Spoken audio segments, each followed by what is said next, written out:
Well ji, welcome back. So previous slides के अंदर हमारे पास एक क्लास एक्टिविटी के लिए एक टॉपिक पेंडिंग था। उसको डेफिनेटली हम क्लास एक्टिविटी में भी लेके चलेंगे और साथ में यहाँ पे एलाबोरेट भी करूँगा। तो उसमें थे हमारे पास डेवलपमेंट प्रोसेस या डेवलपमेंट लाइफ साइकिल्स, ठीक है, जिसके अंदर मैं आपको अगर एग्जांपल दूँ या याद करूँ तो हाइब्रिड था, प्रेडिक्टिव था, आइटरेटिव था। मैं डोर ओपन कर दूँ। आइटरेटिव था, प्रेडिक्टिव था, हाइब्रिड था। तो ये डिफरेंट सॉफ्टवेयर मॉडल्स थे हमारे पास, ये सॉरी डिफरेंट डेवलपमेंट साइकिल्स थे जिसको हमने डिस्कस करना था। सो अब हम पहला डिस्कस करते हैं। सबसे पहले वाला कौन सा था मॉडल जी? प्रेडिक्टिव। जी सर, लास्ट से प्रेडिक्टिव के बारे में बताएं, क्या पढ़ के आए हैं आप, क्या समझ लगी आपको?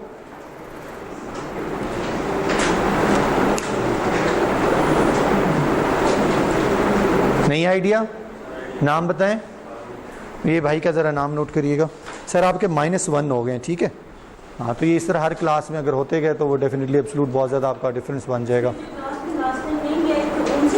जी डेफिनेटली, लेक्चर तो अपलोड हो जाता है ना। आपने एक तो छुट्टी की, एक तो वो क्राइम हुआ ना, दूसरा फिर जो आज मैंने पूछना था वो भी नहीं बता रहे, तो दो क्राइम्स तो ना हो जी। बल्कि आप ही बता दें प्रेडिक्टिव लाइफ साइकिल।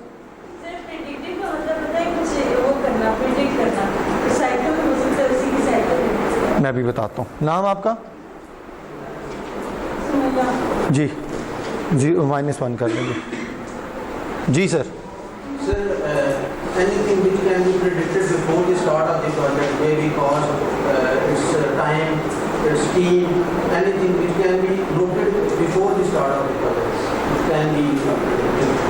हम जब भी प्रोजेक्ट स्टार्ट करते हैं, हर प्रोजेक्ट में एक मॉडल को फॉलो कर रहे होते हैं। इनिशियली आपके पास कॉन्सेप्ट ये है कि you have to follow the one model, but जब आप मेच्योर हो जाएंगे तो आप मल्टीपल मॉडल्स भी अडॉप्ट कर रहे होते हैं। हम उसकी एग्जांपल इस तरह से देते हैं। आप लोगों ने घर बनाते हुए सबको देखा होगा। आप देखेंगे हर इंजीनियर का या सो कॉल्ड हर ठेकेदार का इवन घर बनाने का तरीकाकार भी डिफरेंट होता है। कोई कहाँ से स्टार्ट करता है, कोई कहाँ से स्टार्ट करता है, कुछ आपको कोई और टिप और ट्रिक बता रहा होता है, so and so forth. Even मैं ये वाला जो हमारे पास रोस्टम या डाइस पड़ा हुआ है, ये हम किसी फर्नीचर वाले को कहें कि हमें बना कर दो और आप उनको रिकॉर्ड करें, यू विल बी सरप्राइज्ड कि हर बंदे का तरीकाकार डिफरेंट होगा। तो जब हम कोई प्रोजेक्ट कर रहे होते हैं तो उस प्रोजेक्ट के अंदर डिफरेंट फेजेस को या पूरे प्रोजेक्ट करने को हमारे पास एक साइकिल होता है जो कि हम अपने डॉक्यूमेंट में मेंशन करते हैं कि मैं ये मेथड क्यों यूज कर रहा हूं। उनमें से पहला मेथड है प्रेडिक्टिव। प्रेडिक्टिव को हम वाटरफॉल भी बोलते हैं या प्रेडिक्टिव भी बोलते हैं। प्रेडिक्टिव का मतलब क्या है जी? प्रेडिक्टिव का मतलब ये है कि ये मॉडल वहां पे यूज होगा जहां पे आप किसी भी प्रोजेक्ट के बारे में कंप्लीट इंफॉर्मेशन आपके पास है। फॉर एग्जांपल, मैंने ये वाला रोस्टम बनाना है, आपको एग्जैक्टली पता है कि कितने दिन में बन सकता है, कितने पैसे खर्च होंगे, कौन कौन सा मटेरियल अवेलेबल है। ऐसा नहीं कि आपको पता ही नहीं है कि लकड़ी के अलावा प्लास्टिक में भी बन सकता है, आपको पता नहीं है गिलास में भी बन सकता है। तो अब आपको कंप्लीट चीजों का पता है। आपको पता है इसका डिजाइन कैसे रखना है, आपको पता है इसका जो टॉप है थोड़ा सा मैंने इंक्लाइंड रखना है इसको, आपको पता है फ्रंट कैसा होगा, आपको सब चीजों का पता है। मीन्स एक ऐसा प्रोजेक्ट जो ऑलरेडी रिपीटेडली चल रहा हो, तो उसके लिए हम जो मॉडल यूज करते हैं दैट कॉल्ड प्रेडिक्टिव। इसको वाटरफॉल इसलिए कहा जाता है बिकॉज आपने देखा होगा पानी इस तरह फ्लो करता है ऊपर से नीचे। तो जो डिफरेंट हमारे इंजीनियर हैं वो कहते हैं जब पानी यहां से मूव होते होते यहां पे आ जाता है तो पानी को वापस नहीं लेके जा सकते। प्रेडिक्टिव का फायदा मैं आपको बता देता हूं, प्रोज और कॉन्स दोनों बता देता हूं। प्रेडिक्टिव का फायदा ये होता है कि आप पहले एक स्टेज पूरी की पूरी कवर करते हैं, then you move towards the second stage. मतलब आपने पहले रिक्वायरमेंट कंप्लीट कर ली, या चले मैं बताता हूं, आपने अपना बिजनेस का आइडिया कंप्लीट सोच लिया, लॉक किया, फिर आप इस जगह पे है, यहां पे आपने रिक्वायरमेंट गैदरिंग कर ली, फिर आप सिस्टम के डिजाइन की तरफ आ गए। सिस्टम का डिजाइन होना शुरू हो गया, सम यू सेड ओहो मुझे तो इस रोस्टम में यहां पे लाल बत्ती भी लगानी थी, तो अब आप नहीं लगा सकते। ठीक है, उसका रीजन अभी मैंने बताया था कि आप यहां से फॉरवर्ड जा सकते हैं, बैकवर्ड या रिवर्स नहीं जा सकते। ठीक है, प्रेडिक्टिव लाइफ साइकिल ऐसा होता है। इसका सबसे बड़ा फायदा क्या है? इसका सबसे बड़ा फायदा यह है कि यह बहुत एक्यूरेट बनता है। क्यों एक्यूरेट बनता है? देखें जी, आपने सर पहले हमारे यहां क्या होता था, 2 रिक्वायरमेंट आई, काम शुरू हो गया, आपने कहा ये तो काम शुरू करो ना, साथ साथ रिक्वायरमेंट आती गई, आप उसको कॉन्फ़िगर करते गए, बनाते गए। यहां पे हम कह रहे हैं until unless we haven't completed our requirement, तब तक हम आगे मूव नहीं करेंगे। अच्छा जी, रिक्वायरमेंट के बाद आ गया जी डिजाइन। फॉर एग्जांपल आप कहते हैं जब तक डिजाइन कंप्लीट नहीं होगा तब तक मैं किसी और चीज के बारे में नहीं सोचूंगा। This is called the predictive life cycle. आप जब बुक में भी पढ़ेंगे या कहीं उधर देखेंगे ना, तो इसके बारे में वो साथ बार बार एक वर्ड यूज करेगा, वाटरफॉल मॉडल भी इसी की एक एग्जांपल है। तो actually this is the waterfall model. ठीक है, इसका नुकसान क्या है? फायदा बता दिया कि इसमें बहुत एक्यूरेट प्रोजेक्ट बनते हैं। नुकसान क्या है? इसका नुकसान ये कि इसमें कॉस्ट बहुत ज्यादा आती है। कॉस्ट क्यों बहुत ज्यादा आती है? बिकॉज टाइम बहुत ज्यादा लग रहा है हमारे पास, टाइम की वजह से कॉस्ट बढ़ रही है ना। तो प्रेडिक्टिव हमारे पास ऐसा लाइफ मॉडल होता है। मैं रिपीट कर दूं, आपने कोई भी project as a project manager sign off किया, आपको वहां पे किसी ने बताया कि यार पैसा और वक्त की परवाह नहीं करनी, बहुत एक्यूरेट प्रोजेक्ट हमें चाहिए, out of the way project चाहिए, तो आप कहेंगे मैं प्रेडिक्टिव यूज करूंगा। दूसरी टाइप कौन सी थी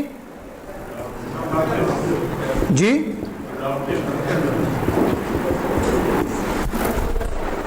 सर अडॉप्टिव। पहले किसी प्रोजेक्ट के साथ बना हुआ है, उसको देख के आपने उसी पैटर्न में अपना प्रोजेक्ट इनिशिएट। आपने एक्सीलेंट, आपने ये देखा ना, इसमें भी हम वही बातें कर रहे थे ना। अडॉप्टिव का मतलब सिर्फ इससे थोड़ा सा हटके है। अडॉप्टिव का मतलब ये नहीं है कि पहले 10 रिक्वायरमेंट थी, आपने काम शुरू कर दिया, तो किसी ने कहा 2 नई रिक्वायरमेंट्स आ गई हैं, कोविड की वजह से ऑनलाइन वाले भी एक चीज ऐड कर दें, तो हम कहें नहीं हो सकता। नहीं, ऐसा नहीं है। अडॉप्टिव में हो सकता है। सिर्फ अडॉप्टिव का डिफरेंस ये है, हम सब प्रोजेक्ट मैनेजर थे, नया प्रोजेक्ट शुरू होने लगा, हम लोग कहीं डिनर पे इकट्ठे हो गए, हमने कहा यार ये प्रोजेक्ट करने जा रहे हैं, ये डॉक्यूमेंट मैंने बनाया, सब पढ़ लें। सब ने पढ़ लिया। अब किसी बुक में नहीं लिखा हुआ था, फॉर एग्जाम्पल किसी बुक में नहीं लिखा हुआ था कि जी ऐਵੇਂ आपने बहुत सारी लोगों की मिथ सुनी हुई है ना कि गुजरात का कोई बंदा होगा ना तो सर उस पर एतबार ना करें, ऐਵੇਂ फजूल वाली, ये उनकी मिथ है ना। या वैसे ही वो कहेगा कि जनाब यहाँ पे अगर मिट्टी में पानी डाला हुआ है ना तो अभी इसके ऊपर ना लंटर नहीं डालना चाहिए। That called myths. Adoptive learning experience. तो अडॉप्टिव का मतलब ये कि एक ऐसा मॉडल है जहां पे हम लोगों से जो लर्निंग उनका एक्सपीरियंस है उनको लेकर एक प्रोजेक्ट को एग्जीक्यूट कर रहे होते हैं।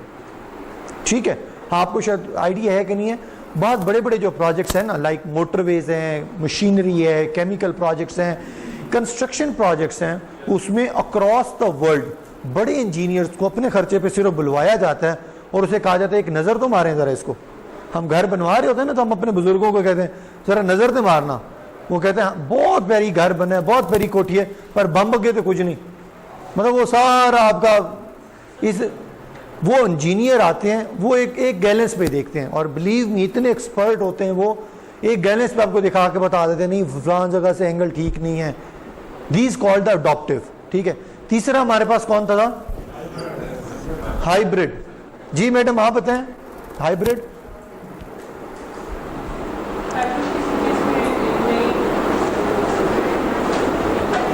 नई टेक्नोलॉजी, नई चेंज लेकर आना। नाम बताएं जी। ये 2 का मैंने माइनस, आप ही लिखते जाए, फिर आप रिकॉर्ड इनसे ले लीजिएगा, -1 कर दें जी। हाइब्रिड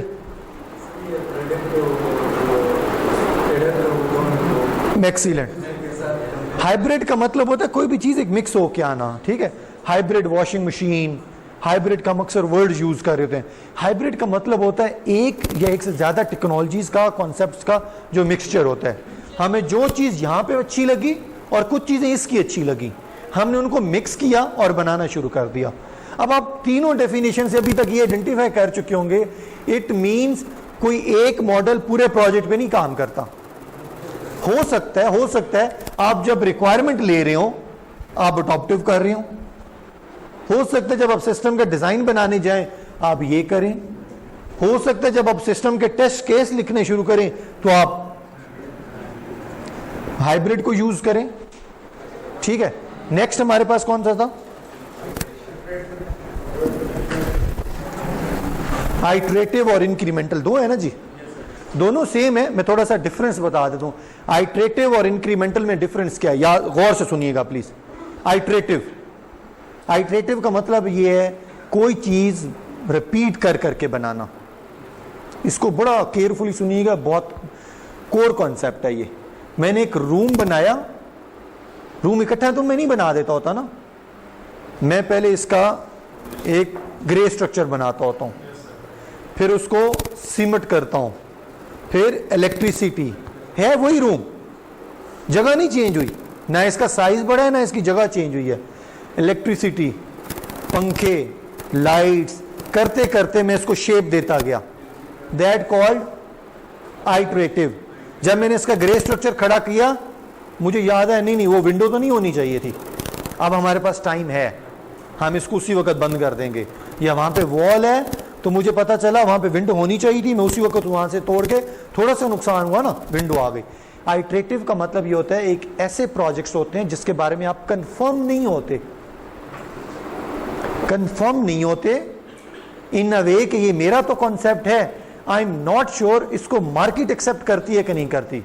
मैं एक प्रोडक्ट लॉन्च करवाने जा रहा हूं, कोई एक ड्रिंक है, कोई एक शरबत है, कोई एक आइसक्रीम है जो मुझे तो पसंद है, पता नहीं आपको पसंद आती है कि नहीं आती।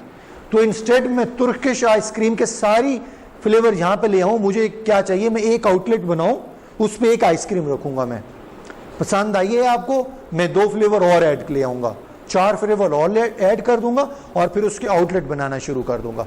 That called iterative. इंक्रीमेंटल में भी हम यही काम करते हैं, मतलब पिछले काम से थोड़ा सा काम और बढ़ा दिया, थोड़ा सा और सिर्फ डिफरेंस क्या है? डिफरेंस ये है कि पहले हमने कहा था ग्रे स्ट्रक्चर, फिर इसको पेंट कर रहे हैं, नहीं। इंक्रीमेंटल में हम क्या करेंगे? इंक्रीमेंटल में हमें पता भी नहीं है कमरा बनना है, यहाँ पे हॉल बनना है, ये वॉशरूम बनना है या होटल बनना है, हमें पता ही नहीं है, हम कंफ्यूज हैं। हम क्या करेंगे जी, हम इसकी 2 दीवारें खड़ी करेंगे। सुनते आइएगा, हमने खड़ी की, हमने कहा हो ये तो बहुत हिली एरिया है यार, ये तो दीवार नीचे बैठती जा रही है, या बहुत सेम वाला एरिया है, दीवार नीचे बैठती जा रही है, चलें जी दीवारें उठाओ जी, यहाँ से फलां चीज़ खड़ी करो। सो इंक्रीमेंटल से मुराद ये है कि आप पूरा प्रोजेक्ट नहीं सामने दिखाते, पहले एक वर्जन लॉन्च करते हैं। इसकी बेस्ट एग्जांपल आपको मैं बताऊं, जो पहले दिन हमने फेसबुक यूज की थी और आज की फेसबुक सेम है क्या? क्या डिफरेंस है, कोई बताएगा? फॉर एग्जाम्पल कोई एक बताते जाए। स्टेटस हम नहीं लगा सकते थे, वॉच नहीं था और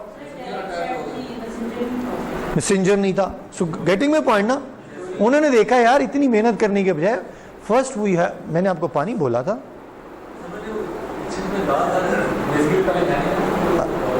अब कह रहे आ रहा है कि नहीं। चले, फेसबुक उन्होंने इनिशियली लॉन्च किया, लॉन्च करने के बाद दे हैव आइडेंटिफाइड कि नहीं यार रिस्पॉन्स अच्छा आ रहा है, ठीक है, उन्होंने एक फीचर और एक फीचर और एक फीचर और करते करते करते करते दैट कॉल्ड द इंक्रीमेंटल। ठीक है, आइट्रेटिव की कोई एग्जांपल दे सकता है?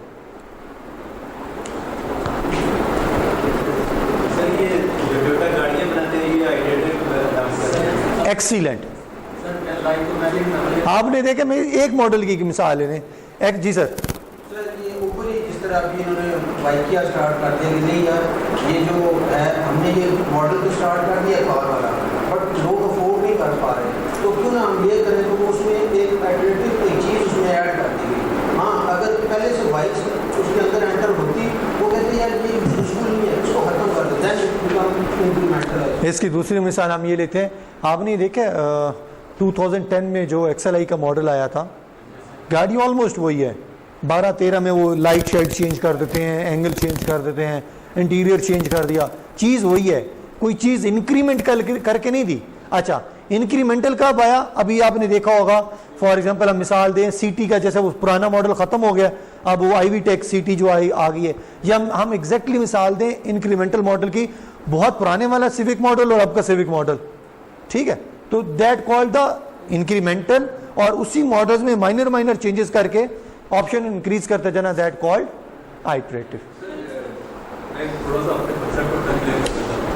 तो हमने मैथ्स में पढ़ा था, हम बेसिकली जब डिफरेंशियल इक्वेशन सॉल्व करते हैं या कोई चीज़ करते हैं, हम इटरेशन इसको कहते हैं कि एक पूरा प्रोसेस करके एक वैल्यू लेकर, अगर वो वैल्यू ऑफ द मार्क है it's okay, otherwise you have to start process from the zero and then again come to the end value. और अगर एंड वैल्यू दोबारा आ रही है तो फिर आप क्या करेंगे, उस वैल्यू को एडजस्ट करने के लिए अपनी जो वैल्यूज बाकी जो इनपुट्स हैं, जो वेरिएबल्स हैं, उनको उसमें आप ऊपर नीचे चेंज करेंगे। This is what we call iteration. फिर वो ये भी आपको बताना पड़ता है कि I have completed this task in 7 iterations, 8 और 9, ये भी बताना। सर हम भी यही बांट रहे हैं ना, हमने कहा जी मैंने एक ग्रे स्ट्रक्चर का रूम बना दिया, ठीक है, और मैंने कहा ये रूम अभी बना है, पेंट नहीं हुआ, इलेक्ट्रिसिटी कुछ भी नहीं लगी, ये देख लो फलां वो जो मैंने सुराख छोड़ा हुआ है वो विंडो के लिए, वो एसी के लिए, वो फलां चीज़ के लिए। आपने कहा हाँ ठीक है यार, तब हम उसके बाद नया काम शुरू करेंगे ना, हम इसको फिर सीमेंट करना शुरू कर देंगे। आइटरेटिव ये है। इंक्रीमेंटल में हम लोगों ने क्या कहा, फॉर एग्जांपल ये एक रूम बन गया, अब मैं उसके साथ दूसरा रूम बना रहा हूँ, तीसरा रूम बना रहा हूँ, कॉरिडोर बना रहा हूँ, बिल्डिंग पूरी हो रही है, that called the incremental. Iterative और इंक्रीमेंटल में सिर्फ डिफरेंस यही है कि आपको, चलिए मैं बहुत बेसिक डिफरेंस बता दूं, आइटरेटिव में एग्जैक्टली आपको पता होता है बनना क्या है, मतलब ब्लैक एंड व्हाइट पिक्चर एक बन गई, आपको याद है बच्चों की तरह जब हम पहले उसका हाथ पेंट करते थे, फिर बाजू, आपको एग्जैक्ट पता है आपने क्या बनाना है, और इंक्रीमेंटल में आपको एग्जैक्ट नहीं पता आपका बनना क्या है। बात ये बेसिक जी सर है ना, इंक्रीमेंटल के प्रोज और कॉन्स इस तरह है ना कि आपको डेडलाइन का नहीं पता, ठीक है, आपको टाइम इसमें बहुत ज़्यादा चाहिए होता है, कॉस्ट इसमें नो डाउट कम आती है, इसलिए कम आती है कि आप छोटे छोटे ऑप्शन देते जा रहे हैं। सबसे बड़ा इसका नुकसान ये है कि आपको ये नहीं पता होता कि ये कामयाब होगा या नहीं होगा। आइटरेटिव और इंक्रीमेंटल में ये फ़ायदा है, लेकिन उसका नुकसान है, लेकिन उसका फ़ायदा भी है। फ़ायदा ये है कि इंस्टेड मैं पूरी की पूरी फेसबुक जैसा प्रोजेक्ट लॉन्च करने की बजाय मैंने उसको एक छोटी सी चीज़ लॉन्च की। क्रीम वाले मैं बार बार एग्जांपल कोट कर रहा हूँ, जो क्रीम में पहले दिन ऑप्शन थे आज वो तो नहीं रहे, उन्होंने वो डिलीवरी भी शुरू कर दी है, फूड डिलीवरी भी शुरू कर दी है, और बहुत सारी इस तरह की चीज़ें उन्होंने शुरू कर दी हैं। याद है पहले सर वो 1-2 कार बस होती थी उसके अंदर, तो इस वजह से। अच्छा ये था हमारे, यार थैंक यू, मेरा गला इस वक्त ख़त्म हो चुका था।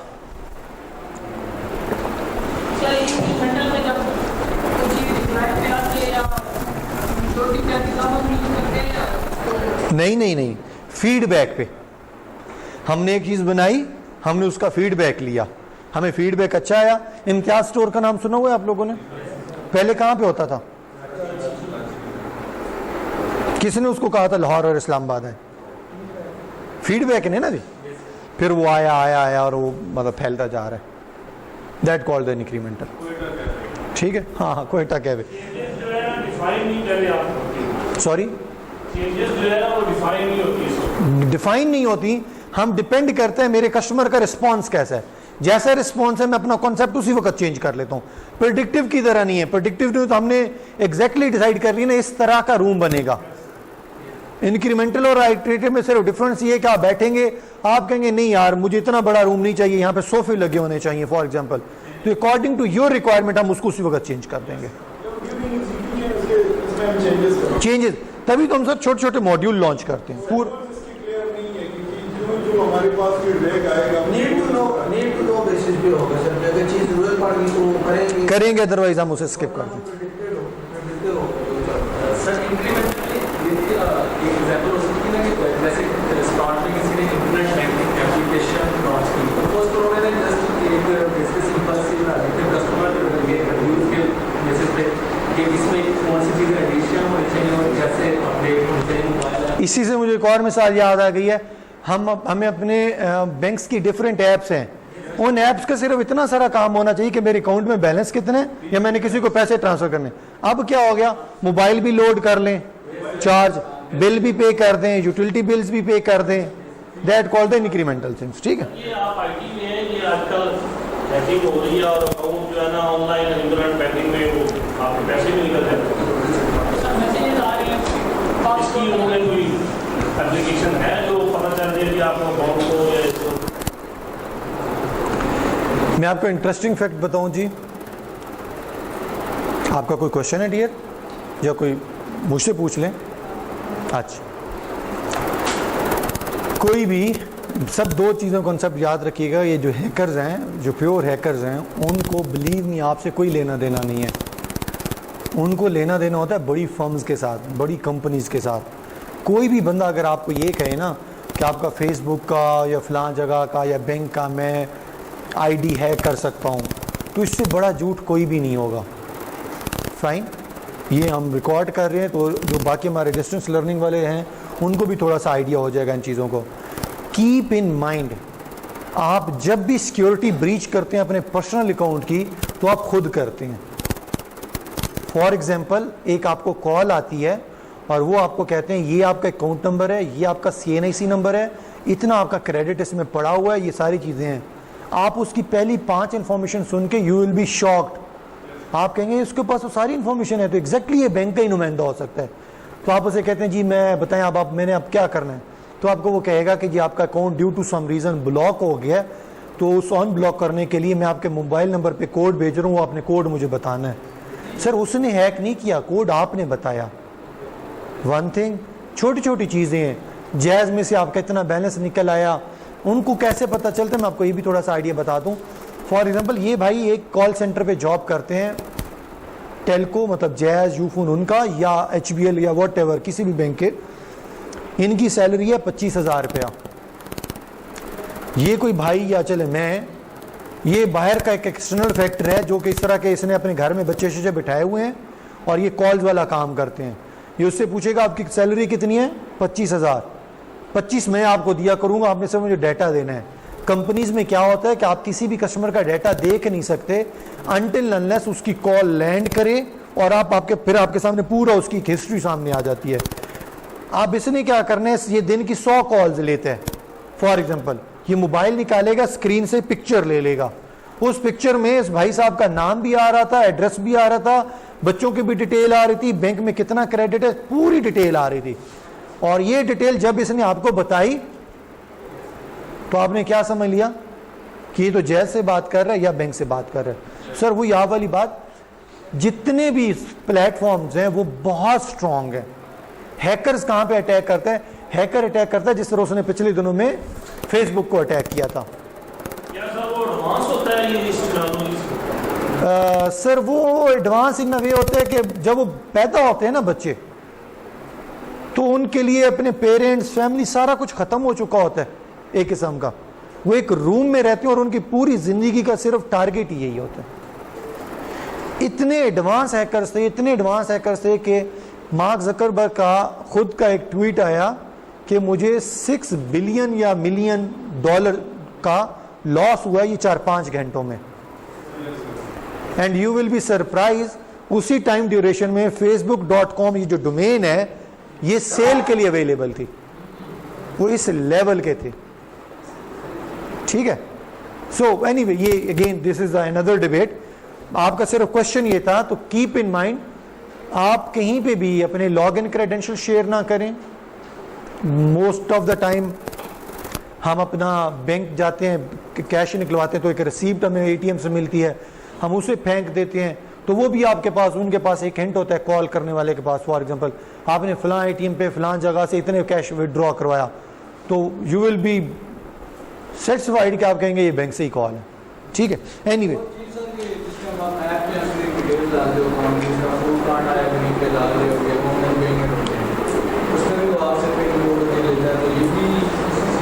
हाँ जी, वो तो देखे ना, ये तो these are the registered companies ना, हमें यहाँ पे तो कंप्रोमाइज करना पड़ेगा।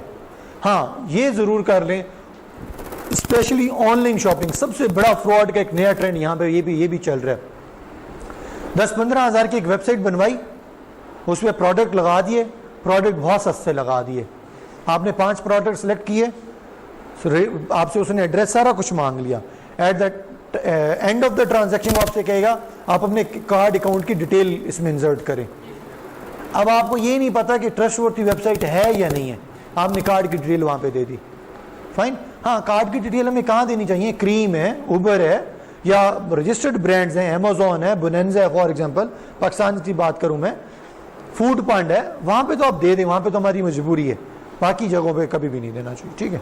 अच्छा, आज ही हम ये टाइप्स ऑफ प्रोडक्ट्स इसमें सर जिसका ये स्क्रम है, स्पाइरल मेथड है, टी शेप है, ये वो चीज़ें नहीं वो भी आएंगी। असल में ना मैं आपको बताऊं, स्पाइरल है, स्क्रम है, वी शेप है, सब चीजें ये इन्हीं में से किसी के अंदर फर्दर एक जाके टाइप बनती हैं। अभी चूंकि हमारी इंट्रोडक्टरी क्लास चल रही है तो ये बर्ड आई व्यू था अभी, कि एटलीस्ट अभी पार्टिसिपेंट को आइडिया होना चाहिए कि प्रोजेक्ट लाइफ साइकिल होता क्या है। जब हम लाइफ साइकिल की बात करते हैं तो उसका मतलब क्या होता है, बस। लेकिन जो आप मॉडल्स बता रहे हैं वो हमारे डेफिनेटली कोर्स का पार्ट है, वो हम एक एक जाके लग पढ़ेंगे आगे जाके, ठीक है। उसमें एक्सपी भी है, एक्सट्रीम प्रोग्रामिंग भी है, अजाइल भी है, सो एंड सो फोर्थ। अच्छा जी, क्विकली एक जरा चाय नहीं आई मेरी, एक्चुअली वो किचन में वो दूसरे किचन से मोहसिन भाई को जाके बताएं, उसे कि इकराम भी कह रहे मैं 1 घंटा हो गया चाय का कहा है। तो उस वजह से डॉक्यूमेंट हाँ, मोस्टली के रूम में दिखते हैं देख लें अगर वो बैठे हुए। अच्छा जी, ये डॉक्यूमेंट को समझने के लिए बड़ा इंपॉर्टेंट एक हमारे पास कॉन्सेप्ट है, इसको केयरफुली देख लीजिएगा। रिकॉर्डिंग वाला हमारा गायब हो गया,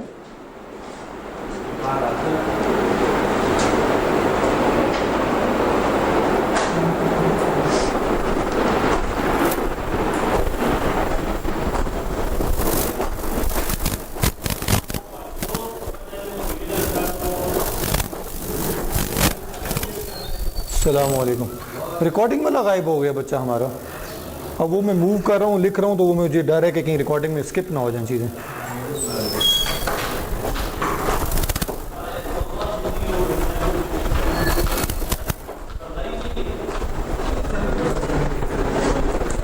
अच्छा जी,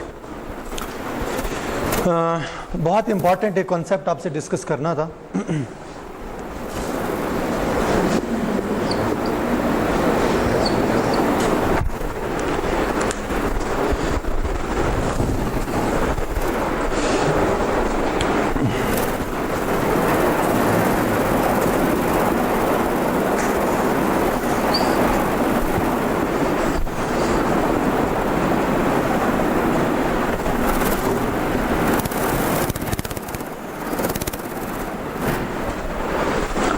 बहुत प्रीवियस, अगर आपको ये बहुत पावर कॉन्सेप्ट है जी, जितने भी प्रोजेक्ट मैनेजमेंट में हमें टर्म्स यूज़ करेंगे ना, ये अगर आपको टर्म्स समझ लग गई तो आपके लिए बहुत आसान होगा हर डॉक्यूमेंट पढ़ना। आप इसको बेशक अभी नोट ना करें, केयरफुली सुन लें, फिर मैं आपको टाइम दूंगा, आप उसको ड्रॉ कर लीजिएगा।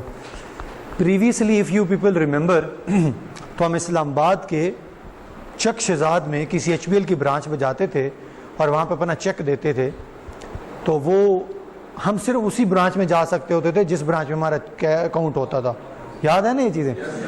हम वहाँ जाते थे, हम अपना चेक प्रेजेंट करते थे। हम इस जगह पे गए, हमने अपना चेक प्रेजेंट किया, उसने हमारा चेक देखा, सिग्नेचर देके उसने एक अलमारी में गया, वहाँ पे कार्ड के साथ मेरे सिग्नेचर मैच किए। मैच करने के बाद एक बहुत बड़े रजिस्टर में आया और उस रजिस्टर के अंदर उसने एंट्री की। एंट्री करने के बाद उसने लिखा 1 लाख रुपए इसका बैलेंस था, जिसमें से फलां चेक नंबर, फलां डेट, फलां बंदा 30,000 का मुझसे ले गया, इतने ले गया और इसका 70,000 रुपये बकाया है। ये तमाम तर एंट्रियां करने के बाद वो क्या करता था, मुझे कैश दे देता होता था। एग्री करते हैं? फिर क्या हुआ, वो चेक लेकर मैं F11 की ब्रांच में गया, HBL ही था वो।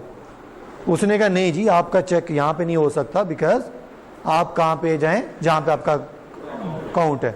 रीज़न क्या था उसका? रीज़न अगर मैं नहीं, अब बहुत एडवांस चले गए, मैं देखिए कितना बेसिक लेवल से आपको लेकर चला हूँ। ऑनलाइन डेटा नहीं था, या इन सिंपल वर्ड्स जो आपके कंसर्न का डेटा है वो तो उसी ब्रांच में पड़ा है ना, वो हमारे पास तो है ही नहीं। ठीक है, तो अब हमने क्या किया, हमने कहा ये तो बड़े प्रॉब्लम आ रहे हैं यार, पैसे ट्रांसफर करने, किसी को चेक देने, कराची में पार्टी बैठी है उसको पैसे भिजवाने, बहुत ज्यादा इश्यूज थे। अब हम लोगों ने ये तमाम तर चीजें क्या थी, ये तमाम प्रोसेस क्या था, एक ब्रांच का सेंट्रलाइज प्रोसेस था।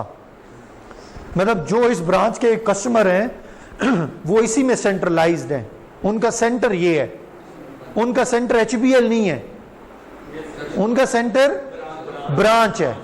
अब हमने कहा इनको डिसेंट्रलाइज कर दें, ये जहां मर्जी फिर रहे हो।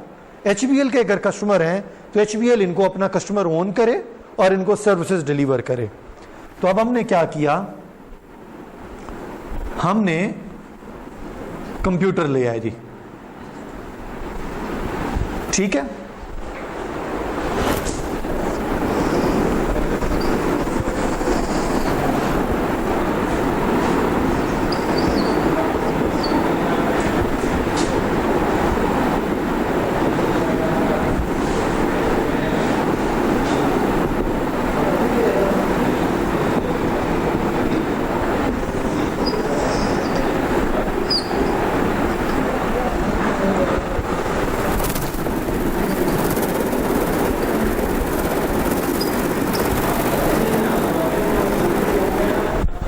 हमने एक हेड ऑफिस में अपने कंप्यूटर रखा,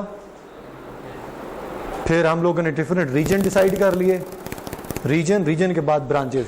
फॉर एग्जांपल ये पूरा सिटी कौन सा है, इस्लामाबाद। हमने कहा एक सेंट्रलाइज एक सॉफ्टवेयर हमने बनाया, वो सारे का सारा सॉफ्टवेयर तमाम ब्रांचेस में चलेगा। ये तमाम तर ब्रांचेस आपस में भी कनेक्टेड हैं, ठीक है। और ये पूरा का पूरा इस्लामाबाद किसके साथ कनेक्टेड है, रीजनल ऑफिस के साथ। रीजनल ऑफिसेज एक नहीं है, अब मल्टीपल रीजन है पाकिस्तान में। फॉर एग्जांपल HBL के फॉर एग्जांपल हम कहें जी 8 रीजन है, ब्रांचेस कितनी होंगी, बहुत ज्यादा रीजन है। रीजन के बाद हमने कहा एक हेड ऑफिस है, तो ये ऊपर से लेकर नीचे तक तमाम तर चीजें आपस में कनेक्टेड है। किसी ने हैकिंग करनी थी, अब 2-4 सिनेरियो भी सुन लीजिएगा। फाइनेंस से किसी का ताल्लुक है आपका, और चले आपका भी। अब गौर से सुनिएगा जी, मैं आपको रियल केस आपके सामने रख रहा हूं। मैं इस ब्रांच में बैठा हूं, मेरी बहुत थोड़ी सी सैलरी है। आपको पता है अगर आपके अकाउंट के अंदर 50 लाख का बैलेंस शो हो रहा है, इट मीन्स के बैंक इज रिस्पॉन्सिबल टू पे दैट अमाउंट। इतना तो पता है ना। सुनिएगा आप, भाई साहब की और मेरी मिली भगत थी। ये आए ब्रांच में, आज हम स्लाइड्स इसलिए नहीं पढ़ रहे कि हम पहले अपना बैकग्राउंड और अपनी जो बेस है ना वो बहुत स्ट्रांग बना लें। मैं फ्यूचर में फिर जो टर्म्स बोलता जाऊंगा आपको फेमिलियर होने चाहिए। ये मेरी ब्रांच में है, इसने कहा, हम दोनों आपस में मिले हुए थे, इसने कहा वीजा पासपोर्ट सब कुछ रेडी है, मैं आपके पास आता हूं, आप ऐसा करें मेरा अकाउंट यहां पे लॉगिन करें और मेरे अकाउंट में लिख दें कि भाई ने मुझे 5 करोड़ रुपया डिपॉजिट करवाया है फॉर एग्जांपल। मैंने एंट्री करनी है ना जी, मैंने एंट्री कर दी, एंट्री की, लंच टाइम हुआ, मैंने अपना बैग उठाया और मैं गायब हो गया। ये मेरे पास आया सुबह 9 बजे, ये उस ब्रांच में या उस ऑफिसर के पास जाते हैं, मैंने तब तक 9 बजे एंट्री कर दी, ये उधर जाते हैं 11 बजे और ये अपनी बैंक की स्टेटमेंट निकलवा लेते हैं। स्टेटमेंट में क्या प्रेजेंट हो रहा होगा, 5 करोड़ प्रेजेंट हो रहा है। मैं जिसने एंट्री की थी, मैं लंच ब्रेक पे गायब हो गया, ये मैं चला गया बैंक छोड़ के, मैं मिल ही नहीं रहा। ये वेरी नेक्स्ट डे आता है और किसी को 5 करोड़ की ट्रांजैक्शन का चेक दे देता है। बैंक कहते हैं मेरे पास तो 5 करोड़ इसका आया ही नहीं है। बैंक डिक्लाइन इस बात को कर सकता है क्या, नहीं कर सकता, क्योंकि बैंक स्टेटमेंट मिलेगी। मैं मेरे पास उसकी ऑफिशियल स्टेशनरी है, स्टैम्प्ड है। मैं कहूंगा ये देखें, मुझ पे नहीं यकीन, लॉगिन करें, आप अपने सिस्टम पे लॉगिन कर लें और देख लें, वहां पे चेक करें। तो क्या हल होना चाहिए जी इसका? जी sir, at the end of day वो क्लोजिंग बैलेंस करते हैं। अगर मैं अगले दिन आया हूं तो उस दिन उन्होंने क्लोजिंग बैलेंस में डाला। सर आप क्लोजिंग कितने बजे करते हैं? शाम को 5 बजे। मैंने स्टेटमेंट कितने बजे ली? आपने ले ली, लेकिन उन्होंने क्लोज तो करना है ना सर। गवर्नमेंट रन मामला है, जब क्लोज करते हैं। आप बिल्कुल ठीक कह रहे हैं, वो उनका इंटरनल मैटर है। 5 करोड़ कहां गया वो पूरा करना ब्रांच का काम है। मैं तो 11 बजे स्टेटमेंट लेके घर बैठा हूं, मैंने तो 5 बजे मैं गुजारिश करूं, एग्जैक्टली ट्रेस हो गया। मेरे लॉगिन से वो एंट्री हुई, मेरे लॉगिन से हुई, मैं भाग गया, HBL ने मुझे पकड़ना है, मुझे लटकाना है, बट कस्टमर को 5 करोड़ देना ही देना। जी सर, ये हो रहा है कि 3-4 ऑफिसर्स हैं ना, वो कोई भी ट्रांजैक्शन होती है या कोई डिपॉजिट होता है ना, उससे 3-4 ऑफिसर अपनी अपनी आईडी से यहाँ तक कि उस मैनेजर तक भी करते हैं, वो अपनी आईडी से एग्री सर, एग्री। मैं सिनेरियो चेंज करने लगा हूं, मैं सिनेरियो चेंज करने लगा हूं। अमाउंट है जी 50 करोड़, पूरी ब्रांच मैंने मिला ली है, मैंने कहा सबका 10-10 करोड़ होगा। अब बोलें जी सिनेरियो सर, अब आपका वो सिनेरियो में ले आया हूं। सारी जिंदगी वो नौकरी करता रहे, 10 करोड़ उसकी सैलरी नहीं बनेगी।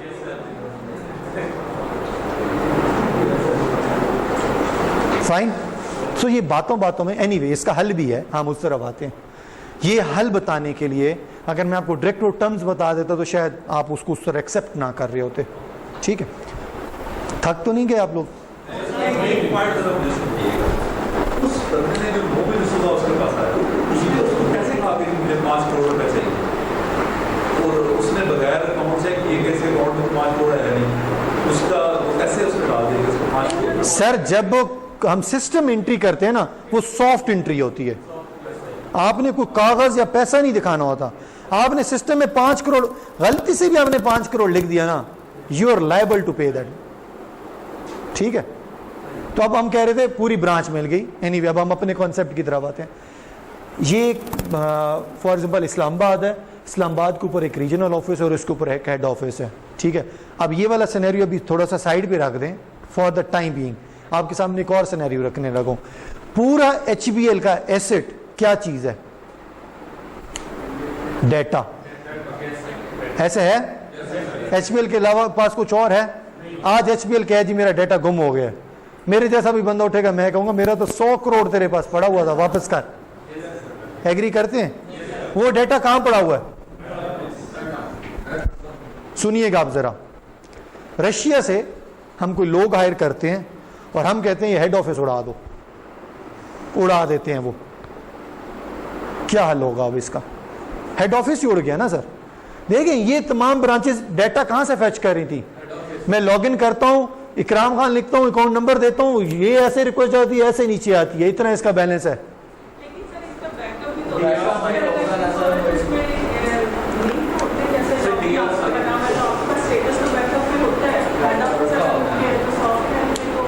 जी मैं कह रहा हूं ये इसका बैकअप यहां पड़ा था, इसका बैकअप ऊपर कहीं एक और रीजन में पड़ा था। मैं आप दोबारा, मैं इन्होंने कहा जी जो मेरा लॉगिन है वहां से भी तो पता चल। मैडम जो मेरा लॉगिन है, लॉगिन जो मेरा एप्लीकेशन लॉगिन करती है, तो वो डाटा मुझे कहां से लाके दिखा रही होती है? सॉफ्टवेयर कहां पड़ा हुआ है? एक सेकंड जी,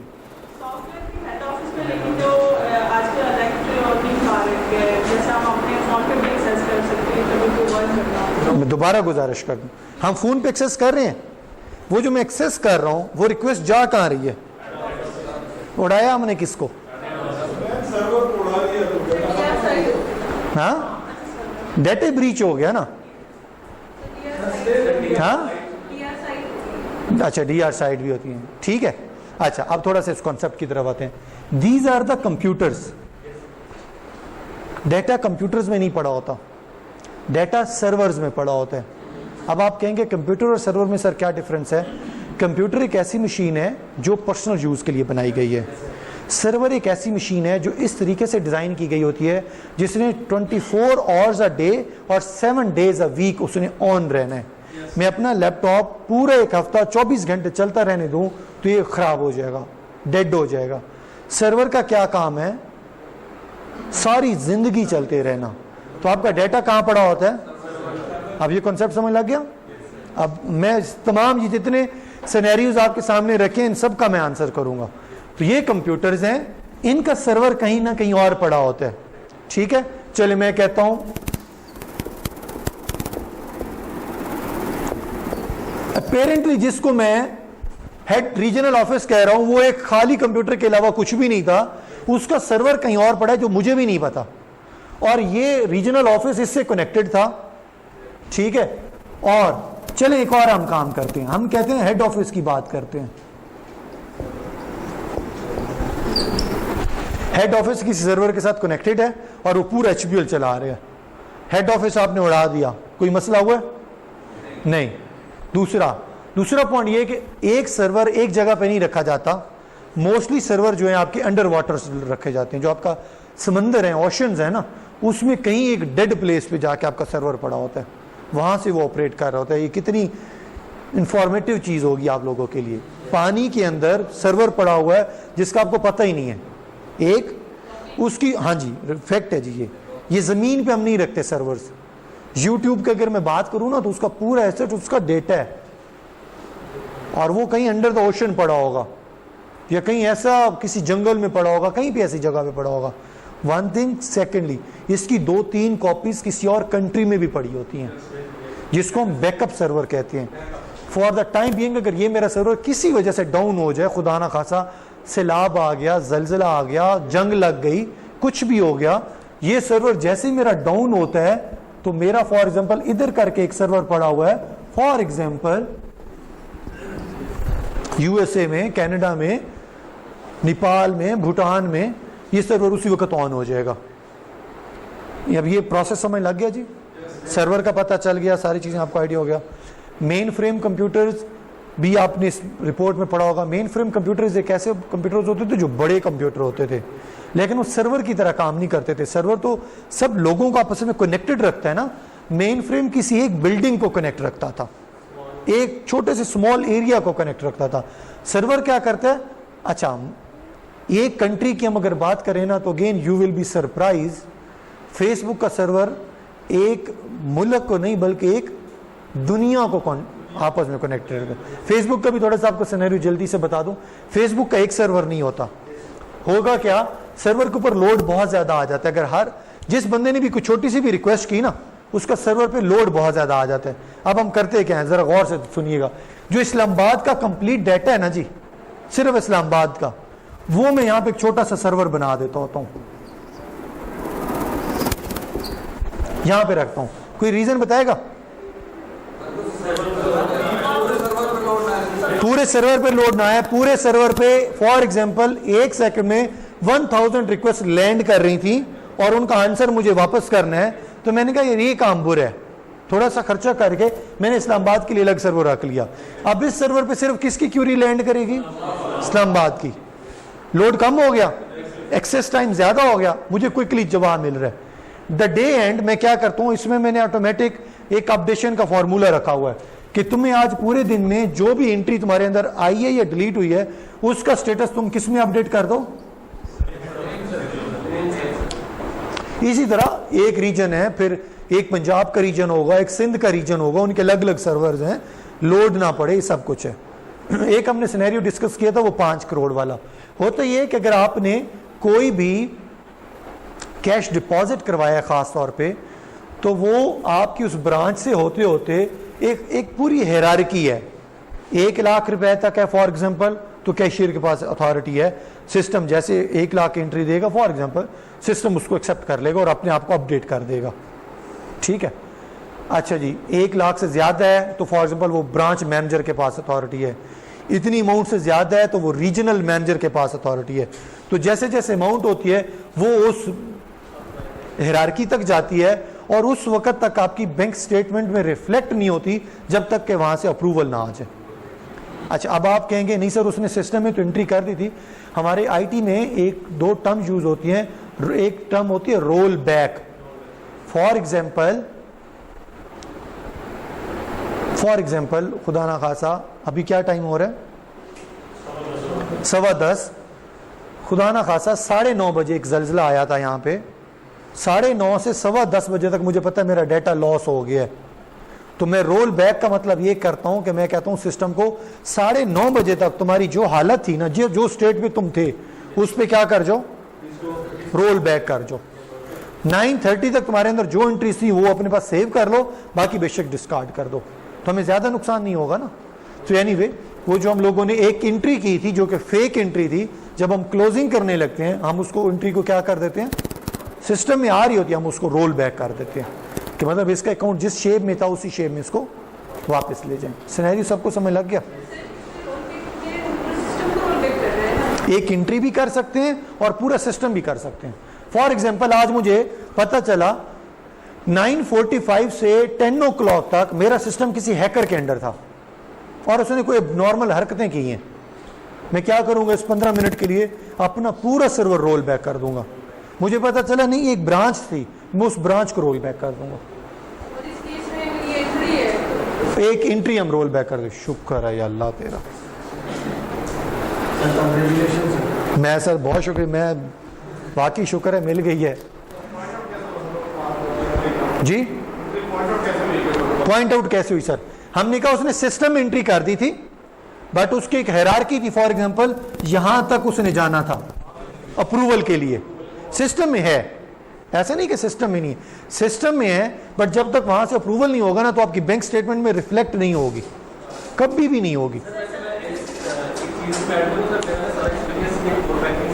जी जी सर, जो कैश की ट्रांजैक्शंस होती है ना, जब तक सर ये ऑथराइज ना हो, ये मतलब चेक ड्रॉन हो, कैश डिपॉजिट हो, ये स्टेटमेंट में आती नहीं है। हाँ एग्जैक्टली। अदर ट्रांजैक्शंस अगर सपोज आप एलसीओ पर करते हैं, आपका कोई पोजीशन रहता है, वो अनऑथराइज फॉर्म में आपको स्टेटमेंट में शो होगी, बट जो टेंडर या कैश से रिलेटेड है उसमें नहीं होगा, बिल्कुल भी नहीं। तो एग्जैक्टली सर ये भी यही बता रहे हैं कि एक आपका अप्रूवल लेवल है, जब तक उस लेवल से वो होके नहीं ना आती तब तक आपका सिस्टम उसको रिफ्लेक्ट नहीं करता।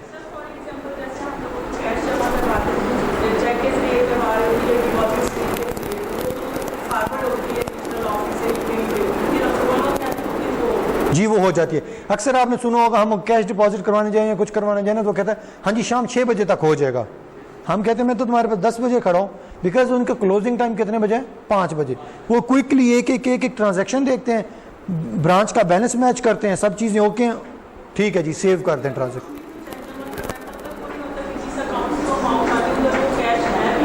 हाँ वो सब चीज़ें पहले चेक की जाती होती हैं। ठीक है जी, हमें चला गया इस्लामाबाद आगे उठ जाए। उसने कैसे ले लिया? उसके अकाउंट में रिफ्लेक्ट ही नहीं हो रहे। नहीं हम वैसे दे सकते हैं चाहे तो यही तो मैं आपको समझा रहा हूँ, पॉसिबल नहीं है, रिफ्लेक्ट नहीं हो रहा। क्या? नहीं उसने निकलवा ली लेकिन 11 बजे उसकी बैंक स्टेटमेंट में वो एंट्री नहीं आ रही थी बिकॉज अप्रूवल नहीं था ना अभी उसके बाद।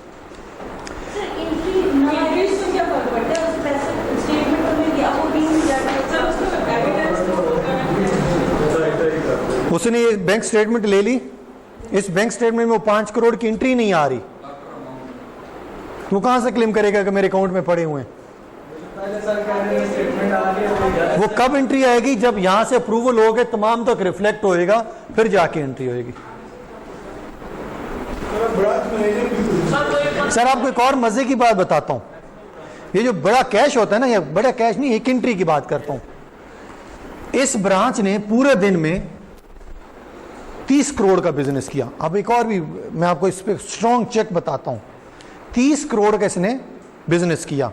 छोटी छोटी ट्रांजैक्शन है ना, छोटी छोटी ट्रांजैक्शन अप्रूवल देते हुए तो कोई मसला नहीं है, हम कह देंगे कि हम दे देते हैं। ब्रांच ने एक्सेप्ट भी कर लिया, मेरे पास 30 करोड़ का कैश आ चुका है। रीजनल मैनेजर को चाहिए ना कि वो अप्रूवल दे दे, चाहिए ना, फिर भी नहीं देता। आप अभी उस तक उनकी ये इस टेक्निक तक अभी पहुंच ही नहीं सकते। वो कहते हैं एज्यूम कर ले पूरी ब्रांच ही मिली हुई है, फिर ये कब एंट्री अपडेट करता है? ट्रांजिट वैन, वो जो कैश लेने वाली गाड़ी है, वो कैश लेगी, स्टेटमेंट में सबमिट करवाएगी, स्टेटमेंट आपको एंट्री करेगा, वो एंट्री कहां पे आएगी? यहां पे, और ये क्या करेगा? इसकी एंट्री एक्सेप्ट कर लेगा। जी जी इमेजिन करें कितना स्ट्रॉन्ग निजाम है। हाँ वो कैश उसने गाड़ी वाले ने दिया, वो स्टेटमेंट ले गए, स्टेट बैंक ने भी तो अपडेट करना है ना। जैसे उसने अपडेट करना है, इसके पास नोटिफिकेशन आया, इसने कहा अच्छा मेरे ब्रांच का 30 करोड़ है, 11 ब्रांच का 30 करोड़ स्टेट बैंक में पहुंच चुका है, अब ये उसको एक्सेप्ट कर स्टेट बैंक में नहीं जाता तो अपने लॉकर में रख लेता है, 2 दिन के बाद वो स्टेट बैंक में जाता है। जी वो तो फिर इसकी रिस्पॉन्सिबिलिटी है ना। उसका रीजन ये है at the day end he is responsible, simple. Sir accept करने की बात है, अगर वो बैंक तो नहीं जाती, वो सिग्निफिकेंस देगी उसको, अगर वो अपने लॉकर में रख लेता है। हाँ जी, अदरवाइज फिर ये है कि वैन के पास हम उसको बोलते हैं कैश वाउचर, वो कैश वाउचर ला के उसको दे देंगे, कैश दे देंगे कि वाकई मेरे पास कैश है, फिर वो उसको अपडेट कर देते हैं। आपने कहा सर पूरी ब्रांच मिली हुई है तो वो कैसे एक्सेप्ट करेगा उसको? सर, अगर वो इसमें- कैश इन हैंड रख लेता है सर इसमें भी और बताता नहीं है मेरी एक्सेप्ट करेंगे, नहीं ऐसे तो एक्सेप्ट नहीं होएगी ना, सर ब्रांच की भी सिस्टम है ना। वो कहेगा मेरे पास कैश का अपडेशन ही नहीं है, मैं कैसे एक्सेप्ट करूं? देखिए एक ब्रांच है, आपका ट्रैवल काफी है, दूर है, वो कहते नहीं 5 बज गए, रात हो गई, कौन कहता है? आपका जो है मैनेजर। रीजनल ऑफिस भी आज इधर रहे, बीच में प्रॉब्लम है, सुबह आप करते हैं, वो तो एक्सेप्ट करना पड़ेगा। मैं आपको बताता हूँ, हमारे कॉलीग हैं and she is a regional manager of HBL। She said कि एक दिन हम कैश क्लोज कर रहे थे, 3 रुपए का डिफरेंस आ गया, 3 रुपए का डिफरेंस आ गया, और रात के तकरीबन 8-9 बज गए थे।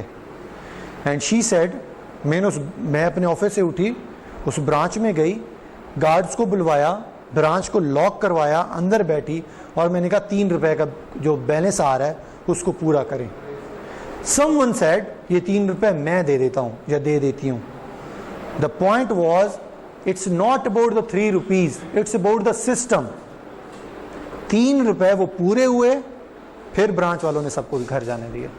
सर आप तो जी सर गुजारिश ये कि ऐसा होता है ना, कोई बिल जमा होने आया, कोई कैश डिपॉजिट होने आया, कुछ भी कहीं पे एंट्री की, किसी ने ज्यादा ले लिए, किसी ने कम ले लिए, एक एक वाउचर चेक किया, देखा, फिर जाके पता चला होगा कि हो सकता है 3 रुपए मैंने मेरे पास कम, आपका पास थे नहीं बिल जमा करवाते वक्त, आपने कम दे दिए मुझे, होता है ना ऐसा। तो ये पूरी की पूरी फिर ट्रेस बैक होती है। सर हम तो 50 करोड़ की बात कर रहे हैं, वैसे जाने देंगे? इशू को फिक्स किया सर उसने, इशू को फिक्स करना है, कैश इशू नहीं है। Exactly, you have to understand, branch में या बैंक में आपका सिर्फ कैश ही नहीं है, आपके लॉकर्स भी अवेलेबल हैं, आपका डाटा अवेलेबल है, ठीक है। अच्छा ये चीज़ें हमारे पास हो गई। टाइम देखें क्या टाइम हुआ, 10:30 हुए हैं।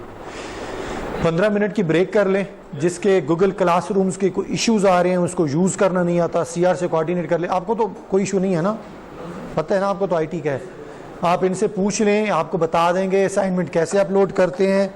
आज मुझे लग रहा है आपकी आज कोई तारें शारें जुड़ी हुई हैं। कोई प्रॉब्लम है या लेक्चर मजा नहीं कर रहा? प्रॉब्लम है शाबाश। सर एक्चुअली होता है कि वीक काफ़ी हेक्टिक होता है सर, ऑफिस रूटीन बाकी तो वो थोड़ा सा ना कंसंट्रेट। सर हम असाइनमेंट की सबमिशन डेट है 8-9 महीने रख लिया करेंगे। असाइनमेंट की सबमिशन डेट के रख दिया तो क्लास को फोकस करना थोड़ा सा। सर एक सबमिशन है सर, एक थोड़ी सी अगर आप मान लें सर, समझ लो कोई की अटेंडेंस है उसको तो थोड़ा सा एक्स्ट्रा। नहीं सर, मैंने कंटेंट कवर करना होता है ना, फिर कंटेंट मेरा कवर नहीं होगा। सर उसका प्रॉब्लम बताता हूँ, मैं सर पूरा आधा लेक्चर दे के खड़ा होता हूँ, 10:30-11 बजे एक क्यूरी उठती है, ये प्रेडिक्टिव लैक्सिकल आपने कहाँ से पढ़ा दिया सर, ये क्या चीज़ है? मुझे वो पूरा बैकग्राउंड बताना पड़ता है, तो मेरा भी यार ये नहीं 9:15 वो उसी 15 मिनट की ब्रेक कर लें। किसी ने इनसे हेल्प लेना है रिगार्डिंग गूगल क्लासरूम, हेल्प ले लें। वापस आके हमारे इस डॉक्यूमेंट का क्विज है जो कि मैं पहले अनाउंस कर चुका हूँ, आपने अगर डॉक्यूमेंट पढ़ने हैं वो पढ़ लें, ब्रेक करनी है ब्रेक कर लें, मैंने क्विज लेना है इस पर।